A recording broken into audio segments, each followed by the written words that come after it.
Hi guys, this is Alex from the JcrOffroad garage, and today we'll be installing these JL rear fenders.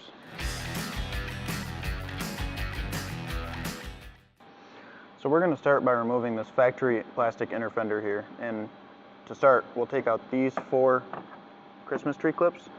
I'm going to use this dash tool that we have here in the shop, but you can use a flathead screwdriver or some needle nose pliers or anything that will remove these clips. After the first 4 are removed, we're going to remove these other 2 that are up here hidden under the top of the fender.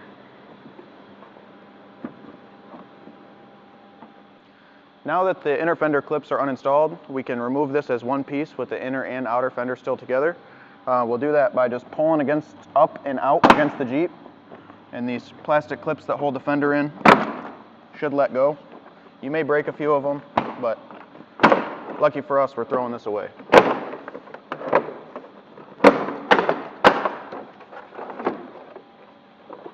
After you have the fender uninstalled, some of these white plastic clips and maybe this Christmas tree clip up here might have held on after, so we're going to use this trim tool and remove those before we install our fender.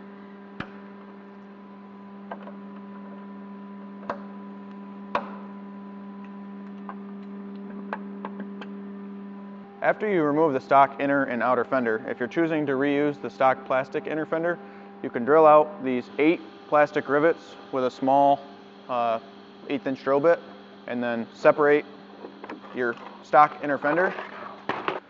Now with this stock inner fender, we'll place this back in here and temporarily install 2 of the Christmas tree clips on the inside of the flare that we removed.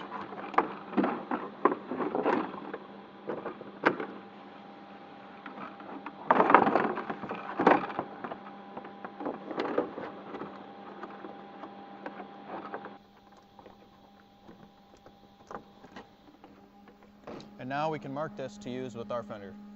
Now with the 2 Christmas tree clips temporarily installed inside the flare there, we'll hold this up into its approximate location, and this is where we'll mark this to figure out where to cut it to install it with our fenders. So I'm holding it up tight against the Jeep, and I'm going to use this paint marker, or a Sharpie would probably work, anything that shows up on this plastic, and I'm going to mark without marking the Jeep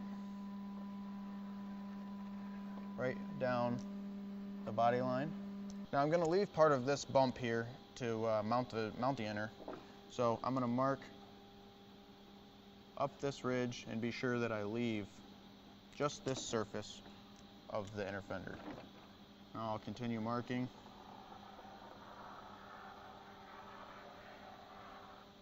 And do the same thing on this.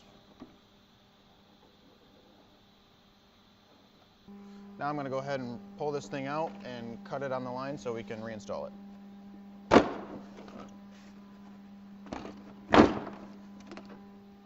Alright, now with the inner fender cut, I have it reinstalled here, and like I said, this was the piece we left on that mounting surface, so we can reinstall that Christmas tree clip, and now we're ready to start drilling some nutserts.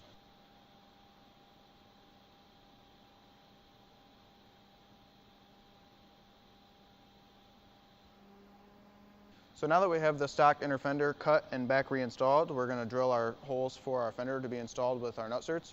I have a 17/32 drill bit here, and we have 7 holes that we're going to drill out, the pre-existing holes in the body here. There's this one here in the corner, and then this one and this one. There's 3 in the front here, here, here, and here. These 2 are going to get a flange nut. You don't need a nutsert for these 2.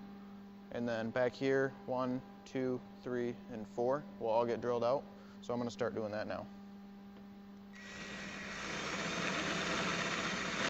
A tip for drilling these nutsert holes: if you go in forward speed until you're almost through the body and you feel the drill start to catch, you flip your drill to reverse and go full speed through the hole. It'll cause the body not to tear quite as much.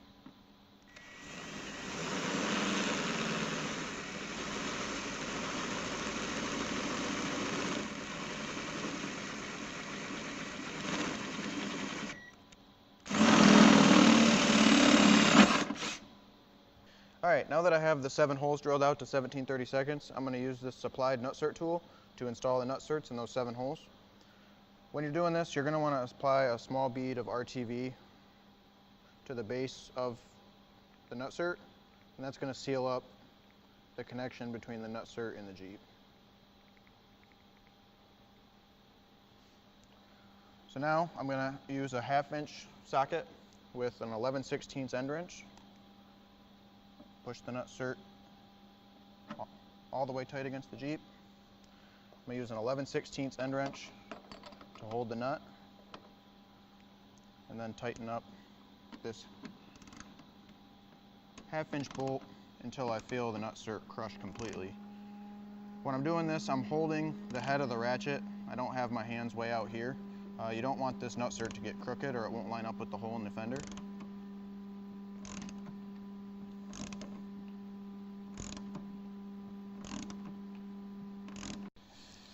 Alright, now that I got that tightened up, just flip the ratchet in reverse and take out your nutsert tool.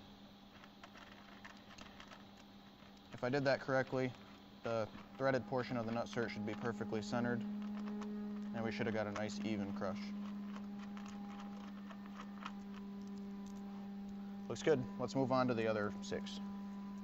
The rearward-most hole here, when you drill it out, you're going to have to actually go through 2 layers of metal. There's a layer a little farther back that's going to prevent you from fully installing your nutsert, so make sure you drill through both pieces on this location. Now that I have the 7 nutserts installed, it's time to put this fender up there and start installing the bolts. I have 2 5/16 button heads and 2 flange nuts here. I'm going to set the flange nuts aside. The easiest way to install this fender that we've found by yourself is to put these 2 bolts through the top 2 center holes. You may have to lift this up to do this.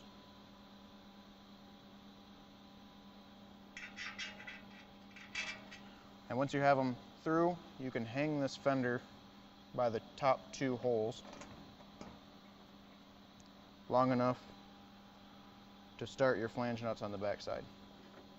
Alright, now that the fender's partially installed and hung up on these top 2 bolts and loosely fastened, we're going to install the other bolts underneath the fender here.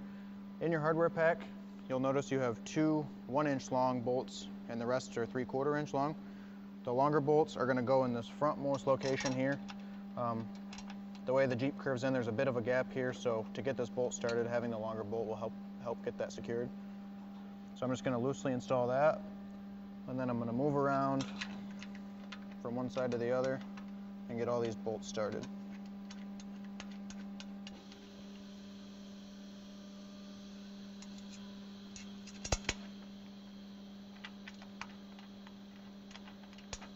You can use just a regular ratchet with a 3/16 hex wrench, or we found that there's also this tool.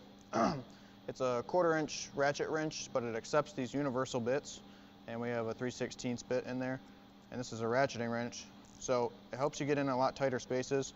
Not necessary, but it's helpful to do this install.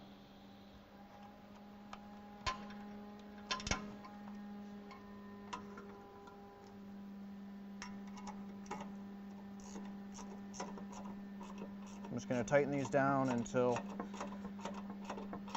you can't go any farther.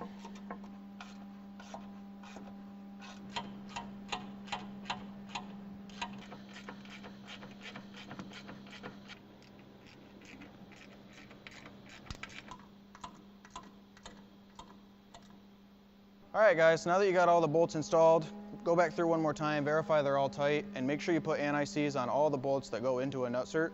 That will help get them back apart if you ever have to uninstall your fender for some reason. Also, we understand that nutserts can be kind of a pain. If you had any problems with installing your nutserts and getting them to line up, you can view the link on the screen above, and it will show you some tips and tricks on how to align the nutserts better and make sure that they go in properly.